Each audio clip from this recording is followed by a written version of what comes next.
Hi there.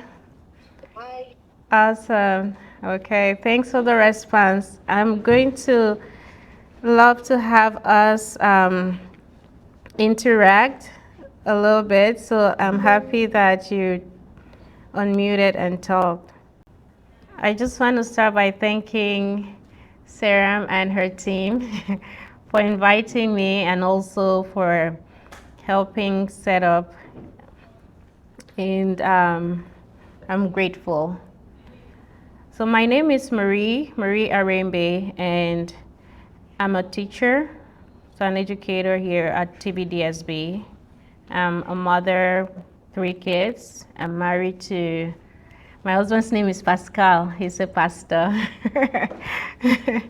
um, so I'm glad to be with us today, and I'm just going to get right into so we can end on time. Also, Saram is going to be sharing on the group a PDF which you can use. If you're able to print it right away, you can print it out now and you can use it while we go through the session. It was for us to use it in person, but if you're able to print it out, you can. So I'll just get on. So our goal here is to develop a healthy relationship with technology, or help our children to develop a healthy relationship with technology. So that's what we're going to be thinking about as we move on. So this is how our discussion is going to go. So we have a short discussion, intro. We'll also have signs of too much screen, look at some healthy habits, and then go ahead to create a family media plan. Okay, this is where we can unmute and talk. Are you able to facilitate so you say who is going to respond? Okay. So is screen time creating tensions in your home? I'm a mother. Like I said, I have 3 kids. My oldest is 12. My youngest is 6. So I have this issue as well. So is screen time creating tension in your home? Or do you worry it's hurting your family's connection?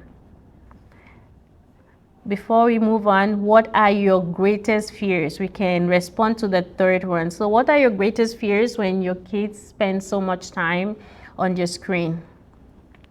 What are you afraid about? What makes you want them to put it away? Hi. Hi. Okay. So if I start with third point that says, okay, so I should myself. I'm also I have to It's breaking. I have two friends. Okay. The older 10, the young 9. Okay. Oh, 8, sorry. 10 and okay. My greatest fear, I think, is I don't want them going to sign up first to because something just pop up that they intend to watch, and then they click, and it might not be the content that I wanted to watch. Okay, so, and I know, like, evil communication. I'm a Christian. Yes. Communication corrupts good manners. Yes. Okay, so and communication is not limited to. It could be. It could be anyhow. It could come in any form. Okay, Mm-hmm. them interacting and getting involved in things that I would not be comfortable, and I don't think it's good for them. And they might not be able to just say this is not good for me and let me leave this place. You Oh. know. Okay, so majorly, that's the fear that I have. Okay, that's amazing. So if I understand you properly, you're afraid that they might see or get in contact with unwanted content, right? Yeah. Okay, awesome. And you also talked about them not being able to handle the information they receive properly. So yeah, that's why we're having this session today, so that you can have a discussion with them and equip them to be able to handle such information when they encounter it, because eventually they will encounter unwanted information or see bad pictures. How will they handle those things? Is there any other worry from anybody else? Yeah, I will say something similar to that. If we accept reality, we will understand that these kids, especially when they are at the age of 11, 12-ish, they become, technologically wise, they become smarter than us. They discover more things that we do not even know, especially like TikTok and all these things we have going on right now. So like she said, they may encounter some unwanted contents. However, what makes it more critical is the fact that we do not even know that they are seeing these things. Okay? And secondly, all the good content, usually they are not the most fun ones, right? All the fun stuff are usually not so good. So they tend to, get stuck with all this fun but unwanted stuff, and they get glued to it. Sometimes they copy, I will share this particular challenge with you. Yeah. They watch this video, they keep, they see all these little girls, boys slamming their doors when they are mad, and their moms, these white moms are laughing. "Oh, it's okay, I'm sorry," all this kind of stuff. Yeah. But I'm an African parent. If you slam your door, it's a whole different conversation, right? So if they see that, they're like, okay, is my dad just being ridiculously, unreasonable, or these parents in the TV are the nicer ones? And of course, they begin to think that you are the mean one, Yeah. and whatever they are doing in the TV or whatever social media they are watching is better. So it becomes a challenge in the household, right? They're That's trying right. to pick sides, and yeah. So yeah, that is a fear we have. Yes, okay. So still same thing, unwanted content and being exposed to content that do not align with your values in your home.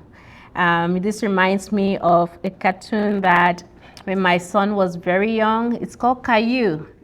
Caillou is a typical Canadian child who would say no to everything, and he always had his way. So when I realized that was it with Caillou, I also made sure that nobody in my home watched that cartoon. So I understand you. Our kids might get in contact with content that do not align with your own values. Is there any other concern? Maybe spending too much time, addiction. I'm usually concerned about that, addiction. But as we move on, we're going to see some of those things and how to handle them. So we just need to know, like you said, there's good information and there's bad information, but tech is here to stay. We just need to teach and to guide our children on how to use tech responsibly. There's a lot that they learn from using, tech, a lot that they learn. But there's a lot of junk information as well. So how do they handle that? But what do we watch out for? So when we start seeing a child is irritated, we start seeing mood swings, low self-esteem, withdrawal, neglecting house chores, or you ask them to leave the computer and they're so upset, like you talked about banging the door. We see all of those as red flags, those reactions, and those are some things that we can also bring up to them. It can also affect their grades. So going into details with the red flags, when we see unsuccessful control, so it's hard for the child to stop using screen or media. The amount of time that your child wants to use screen or media keeps increasing. So maybe they were on it for just maybe 30 minutes, they're going to 1 hour, and they're moving on to 9 hours. Teenagers these days spend like 9 hours on screen. So that's a really huge concern. And maybe the child gets frustrated when you tell them that they cannot use screen, or your child's media use interferes with family activities. So they'll prefer to stay on the screen, lock themselves up in in a room instead of coming out together to be with everybody or do what every other person is doing. We have lots of interest, so screen media is the only thing that seems to motivate the child. There are some children, so like I said, I'm an educator. I see this a lot in the classroom where there's some children who will not want to engage in any activity if it's not related to tech. And you realize that they only get motivated and they only produce some work when they have tech. Otherwise, the whole year they will really not produce any work at all. So you have to look out for those things, and screen media is all your child seems to think about, or your child tries to hide their screen media use or access it without your knowledge. You're coming in and they're hiding things, and what are you hiding? What are you watching? And all of that. Those are the red flags. For me, I communicate these red flags with my kids, and I let them know that if I see these things, they know that I get concerned. So we also need to know that, the apps and the platforms we're using today, they are not neutral. Most of them are intentionally designed to capture the attention of our children, and so to, get them so dependent upon this. The feel good transmitter, the dopamine. So once a child posts, especially for those who are already interacting with social media, they put a post, they want to see the likes, they want to see the comments, and they're scrolling throughout. Or maybe just TikTok. You have little ones going on YouTube and YouTube Shorts, and they just continue from one to the next. It's not like it's different from us. So you ask yourself, what is happening there? Will these kids be able to handle this? If we find it hard to handle, what about our kids?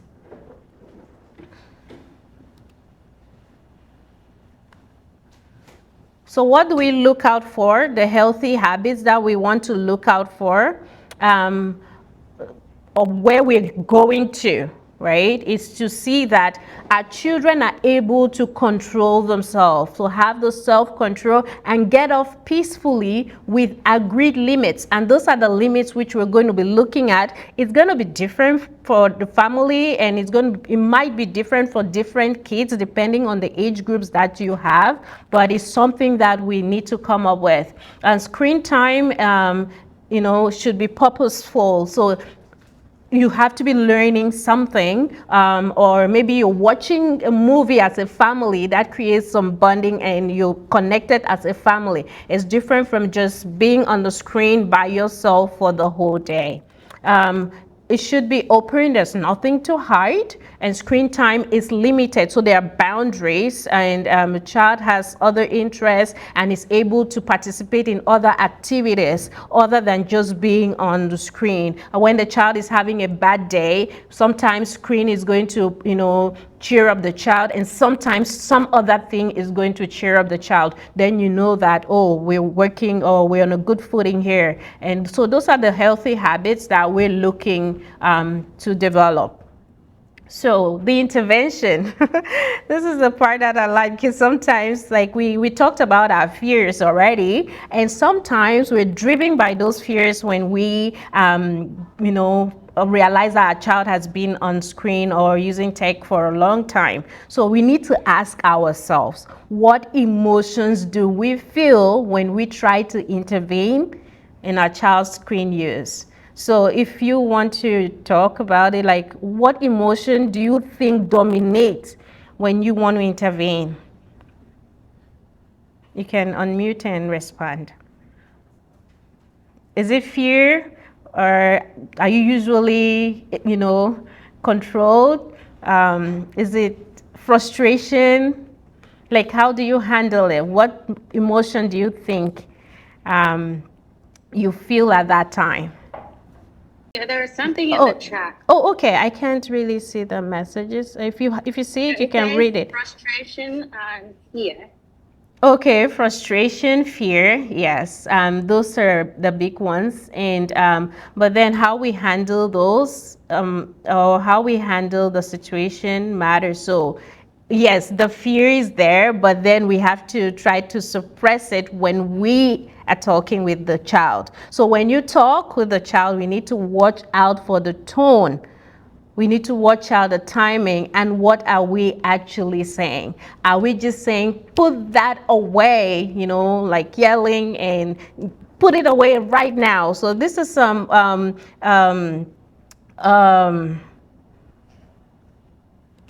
let me go to, I have some questions here that we can use, instead of saying, why are you always on your phone? Because that's what sometimes will come to mind. Why are you always using that? Put it away right now. So instead you can say, what's been the most interesting thing, online today? Or that you've been on there for quite a bit. It looks like you're playing a very interesting game. So you can start with that. That, brings about connection. Instead of saying put that down right now, you can say give the child a few minutes. That usually works for me. Or even in class, it works a lot. When the child knows that you're giving them a couple of minutes, 5 minutes, 10 minutes to get off, it's easier for them to get off than saying get off immediately. You can also distract, let's go for a walk, or send them to go do something else. Or what I do most of the times is to plan activities, that will interfere with their use of screen. So right now that it's holiday, we've said that the time we get onto screens at midday or after midday, but then sometimes we can go for swimming at like 1:30. So that is already interrupting their being on the screen, and also there are programs in the evening like soccer and other things that they need to go to. So at the end, they're not on the screen all day. Or another is you don't even talk to me anymore. We can say, ask them, tell me more about this game. Tell me more about maybe something they talk to you about. So talking in that way helps you connect with the child. And that's why to be able to address this situation, we need to start with the heart, build connection with the child. The connection piece is going to work for every situation in your parenting. If you listen to me, I'm sure that Sarah shared some videos also on YouTube. I am big on the connection piece. It helps with almost every situation that you're going to face in the home. So spend 15 minutes or maybe 10 just chatting, no criticism. You're not providing any advice. People just talking normally and sometimes laughing. Join in the game, if possible. Just join the child to play the game for a little bit. Or can you teach me how you play this game? If the child is so interested in it and spends a lot of time, tell the child to teach you the game. Tell the child to show you how to play, and play a little bit, and then you can take the child away. When you start in that way, it'll be easier for you to have a discussion and be able to influence the child. So tell your struggles as well. Oh, myself, I was, I spent, like you spend so much time on WhatsApp. They know that, they see that, right? So share your own struggles at times, and just affirming the child always.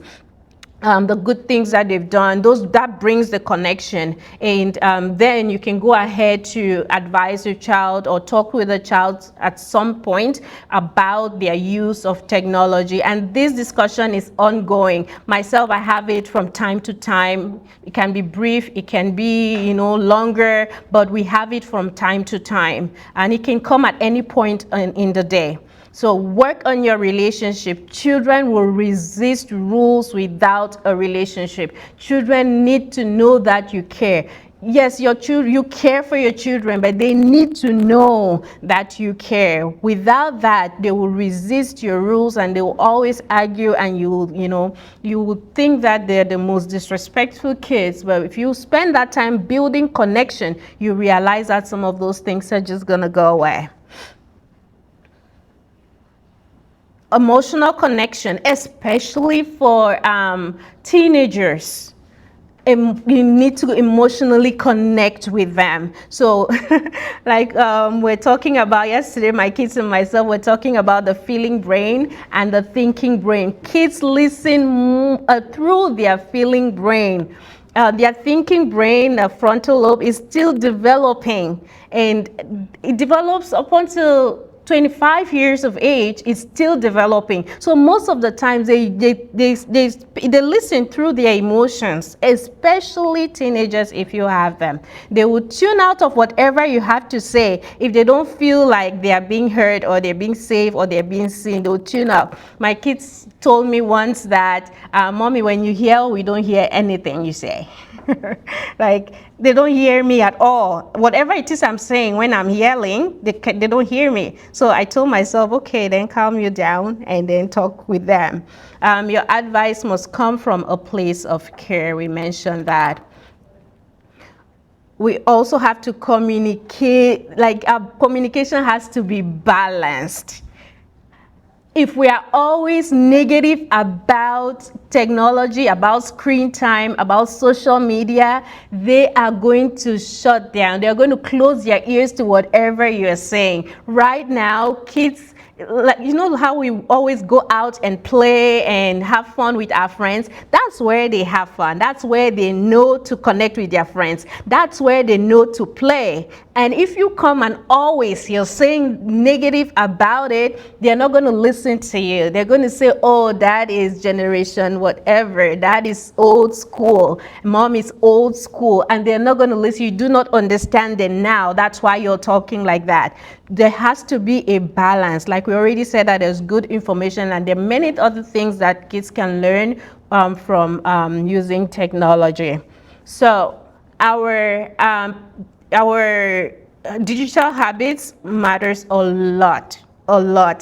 And this is one thing that my kids have challenged me as well. And when we were working on our family media plan, they told me that, Mom, you and Dad, you have to reduce the time that you spend on the screen. But do they know what we're doing on our devices? They don't know.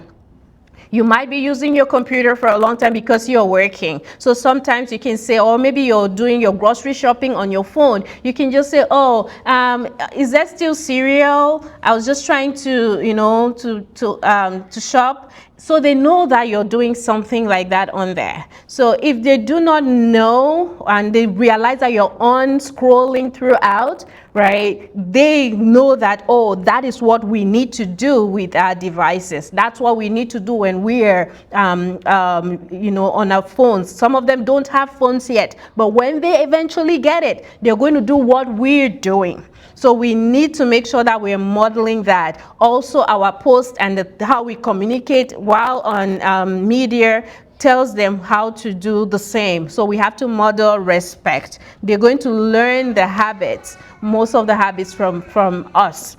If you just want to think right now, you can respond or not. If you want to think right now, ask yourself, what are some of those habits that your kids have learned from you? Some of the habits you see, like digital habits that they've learned from you. You might not like it, but they've actually learned from you. So think about that. You can put some on the chat, or you can tell us. So we need to set boundaries. And this is going to eventually... There is a question. I don't Yes. know if I can read it. Yes, It please. says, what about in a situation where the child is just 3 to 4 years? The child is? It's 3 or 4 years old. 3 or 4 years. For a child 0 to 2, I would say no tech at all. If it's possible, you have to reduce it to minimum.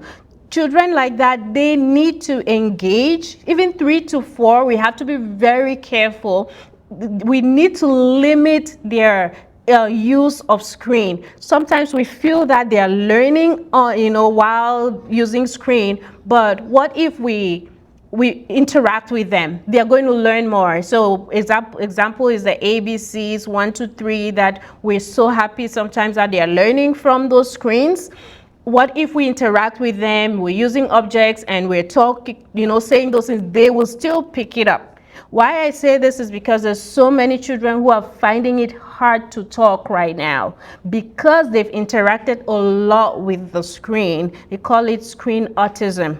and they're having issues with speech.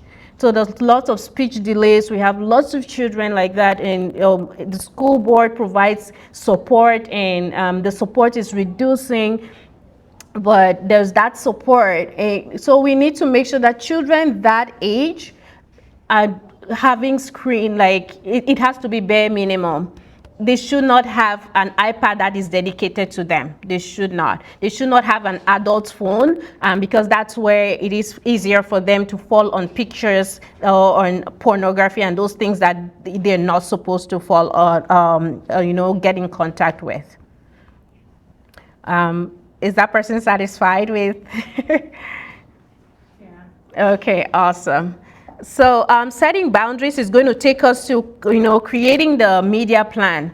So what are boundaries? First of all, it is not just rules for the children to follow. They will break those rules the very next day.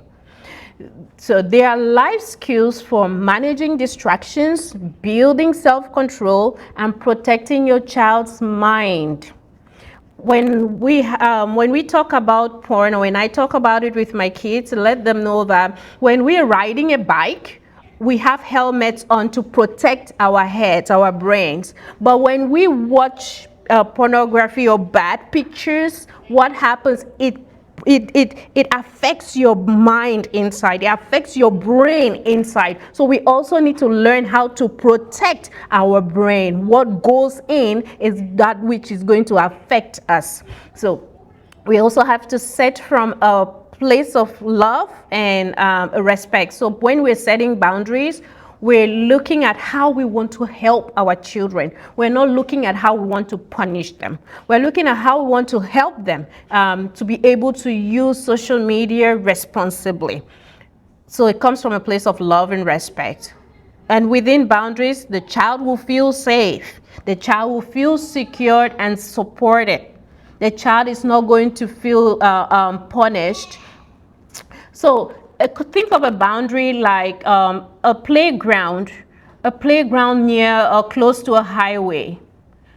If there is a fence around it, those children will play freely within that boundary, and they will have no fear of that highway. But if there's no fence around it, what happens? They're playing, but they're scared. That's where you have anxiety and you have depression and all of those things when kids are engaged in using devices. But if there are boundaries, everybody is happily using it. So we have to always think that way when we are setting boundaries, even for different things in the home. So how do we go about to set this boundary? That is what we call in our home the family media plan. And we start with our family values. So this is a completely different thing that it would take us another session to go through family values. But I'm just going to give us a brief information what it is. So it is our core beliefs. Whether you have it written down or not, there are principles guiding you as an individual, and there are principles guiding your home. For if you're a Christian, you know that God is first in your home, and you can set that as your principle in your home, what is standard in your home. Or it can be honesty, it can be respect for others. But what is that one thing that is a standard in your home? Children will know. They pick it up. They whether it is being said or it is not being said. Who is held at place of authority in the home? They will know. Is it the mom who is always making decision, or the dad who is always making decision? Kids would just pick it up without you even telling them. So we need to define those core beliefs and standards and make it clear. Like for us, we have it written down, and it's where everybody can see it. And from time to time, we just say one or two things in there for us to know that this is what we hold as our family values. So examples in love, showing care and affection, respect, treating each other with honor and dignity. We have a number of them. If possible, I'm going to show us a copy before we're done today. Otherwise, maybe Sarah can share a copy later. But your values are going to guide your family, how you set your family media plan. This is not just done by the parents.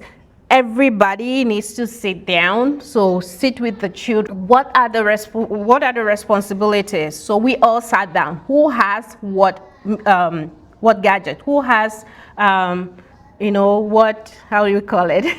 Yeah, what gadget? So this person has an iPad. This other person has a laptop.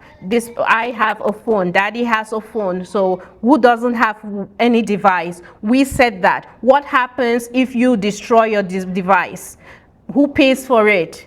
How is it going to be replaced? We talk about that, and the kids come up with ideas on who is responsible when a device breaks. So at that point, they all know that we're going to take care of our devices. We don't get upset and break it, because we've had that discussion. If I break it, then probably I'm going to stay for another year without a device, because how will I get it replaced, or who is going to replace it? So we need to have that discussion with them. That helps them with taking care of the devices.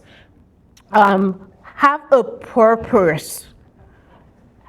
There is generally, let your kids know that they have a purpose for being on earth here.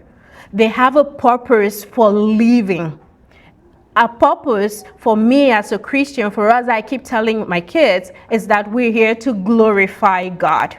So they know that. And I tell them every day, you are a leader. I'm raising a leader. I'm raising somebody who is going to hold top positions in this country and around. I'm raising CEOs. So I'm helping them to think beyond just themselves.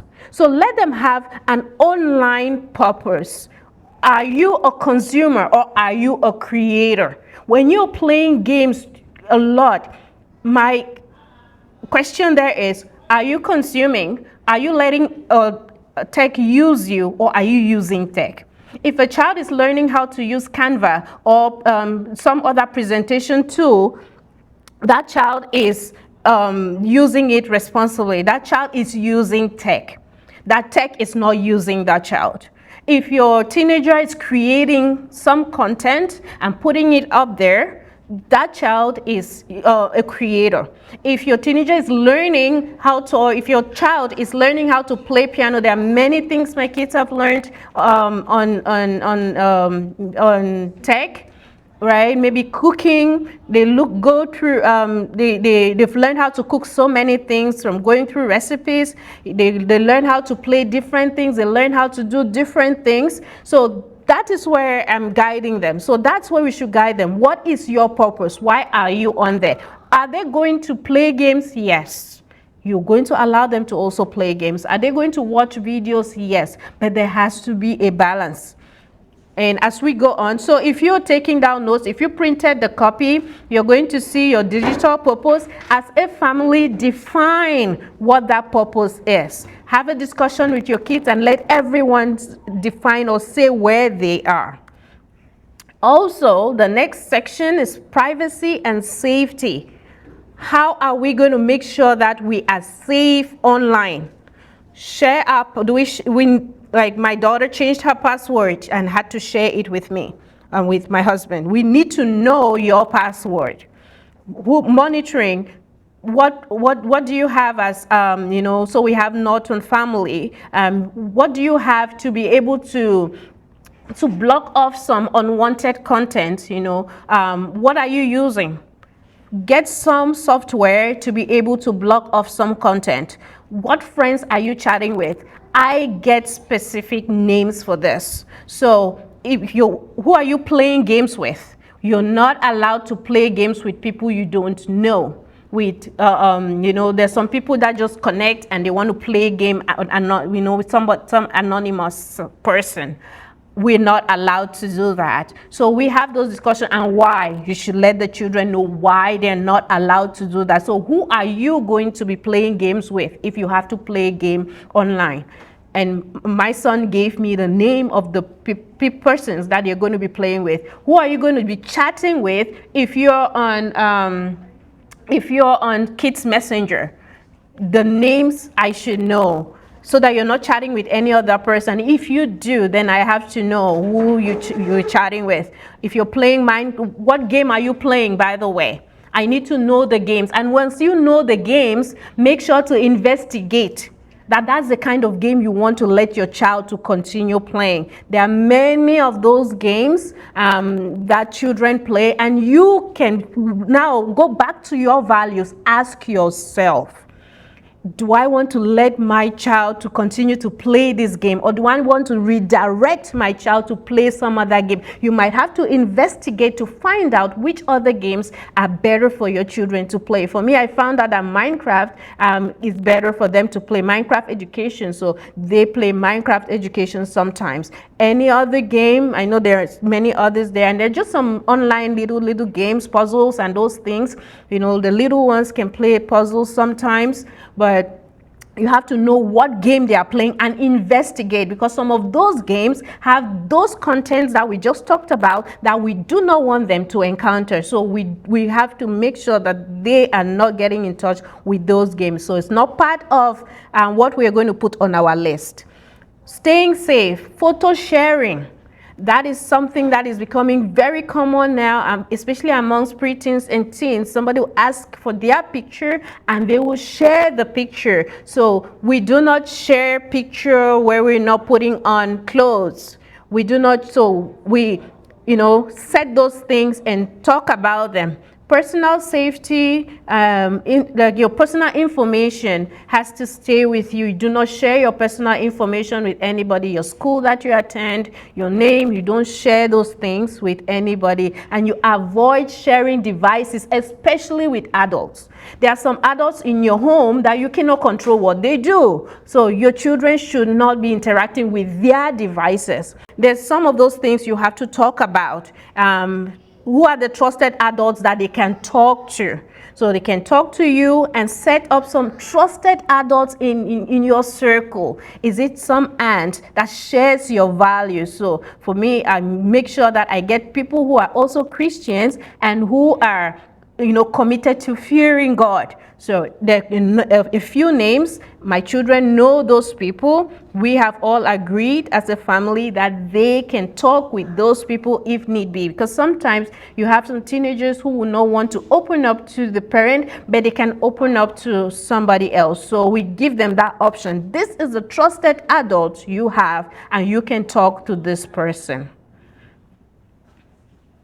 Another section is content boundaries. What is acceptable content? I think we've talked a little bit about this. So on social media, we have to be specific. What kind of movies? So if it is a PG movie, you're not watching it by yourself.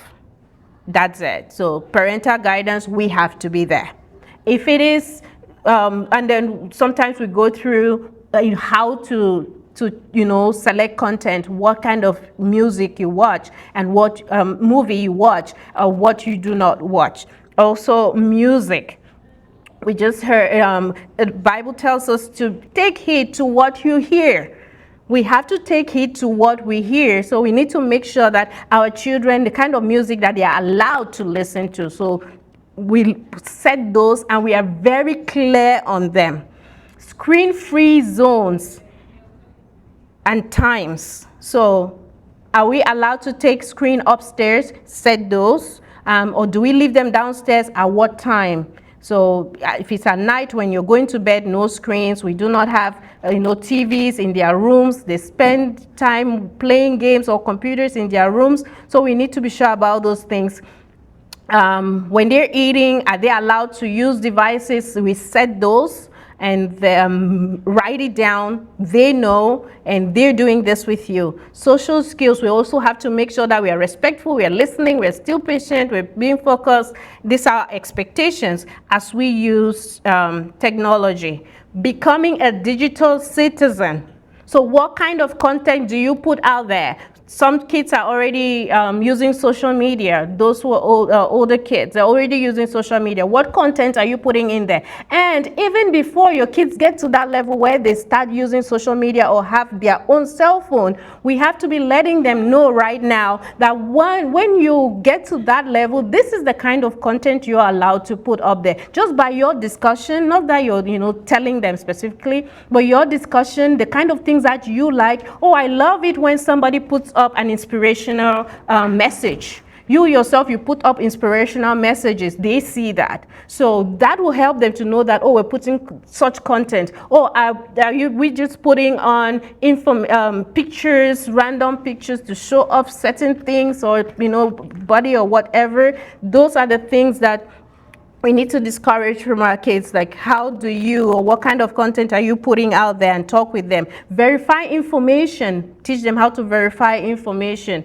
Protect personal information. Be aware of digital footprints. What you put now, you will get it. So whenever maybe there is an election coming up and you see things from people's past, you let them know that this person put this thing up, and look at it. It's it's come up years later. Let them know it's because of what they put up when they were younger and they knew little. No, do they know when to take a break? That's another thing. Do they know when to take a break from digital use? So with us, we say 1 hour, and then we take a 30-minute break and we go do something else, not screen related. That's just what works for us.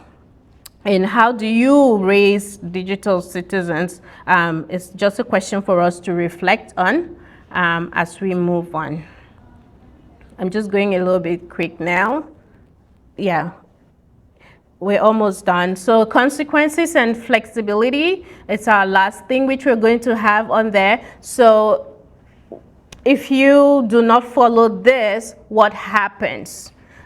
It can be not having screen time the whole day the next day, or is it reduced time? Whatever the consequence is, come up with it with your kids. They'll be laughing as they say it, but once you've established it, you say this is it, and then follow through. Be consistent. Have grace for yourself when you're not consistent. We're all trying and we're all struggling, and they will test the boundaries, definitely. So when they test the boundaries, what do you do? Boundaries. So be committed to this work. So I just want to say thank you. If you have any questions, you can let us know. Sarah, it's time, right?